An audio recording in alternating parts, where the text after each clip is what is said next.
What's going on, guys? I'm Minty Bets and I'm back with a We Want Picks post weigh-in show. My voice is a little shot right now, so apologies for the low volume and lack of energy.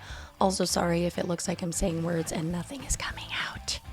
I have a sinus infection, possibly bronchitis, and I lost my voice from coughing all throughout the night.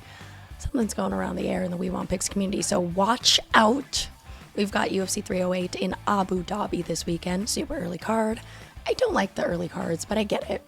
I'd much rather prefer a late card so I have something to watch at night, but we will take what we can get because this is a great main event. Before we begin, don't forget to head over to WeWantPicks.com for all of your picks and needs and tools to help you with UFC 308 and beyond. Become a premium member today to unlock it all at WeWantPicks.com. So I don't have to say any extra words, we're going to start now. For the featherweight title, we've got current champ Topuria versus BMF title holder Max Holloway.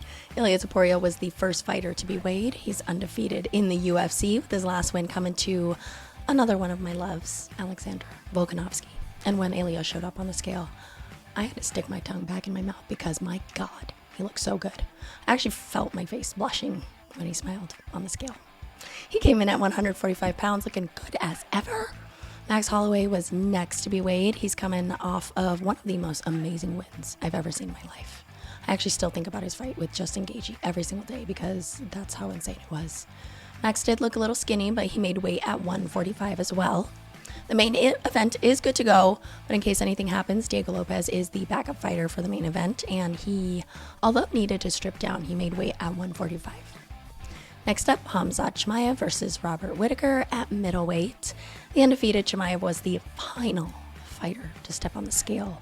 They had 2 hours to weigh in instead of 1, and just like a man who needs to show his dominance, literally waiting till the last minute to step on the scale when he knew he was going to make weight. Although, we did not think he was going to make weight. He stepped on at 186, and Robert Whittaker looked good to go at 185.5. Next up, Lerone Murphy versus Dan Ige. Love this one. Murphy has recorded 6 wins in the UFC, with his last one coming to Edson Barboza. And hello, those abs, my God, they're phenomenal, like perfectly sculpted. He came in at 145.5 pounds, while Dan, coming off a loss to Diego Lopez, he weighed 146. In the light heavyweight division, we've got Magomed Ankalaev coming in at 204.5, and his opponent, Alexander Rakic, at 206. Rakic looks good. Also, please, I hope you guys think that I sound better than Angelo when he lost his voice, okay? Please tell me.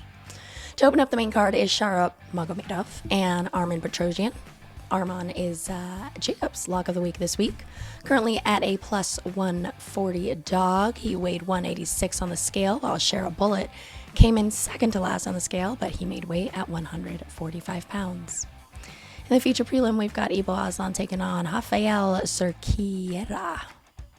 Raffael making his UFC debut and looked great at 203, while Aslan came in at 205 pounds, and I've never seen a beard so black and fluffy in my life before. Moving on to, I guess you could call it a fight between two veterans. Jeff Neal versus Rafael dos Anjos, both coming into this one off some losses. Both fighters weighed 171 and had no issues from what I saw. Both look really good. Rafael dos Anjos looks really good for his age. Not that he's like that old. In a matchup between Mataus Rombetsky and Miktabek Oralbai, will be a catchweight bout at 160, I believe. And my goodness, look at the thighs on Rombetsky. Pure muscle right there. He weighed 160 and Oralbai came in at 159. In this next fight, I know a lot of people on Abus Magomedov. He came in at 185 pounds, and he's going up against Bruno, who weighed 185.5. Next up, a heavyweight bout between Kennedy Njoku versus Chris Barnett. Barnett is a last-minute replacement for Justin Tafa, and Chris Barnett is such a happy guy.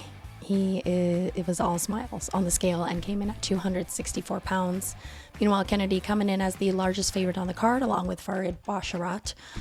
Kennedy looked a little worried on the scale. Took the guy a minute to get his weight right, but he came in at 241.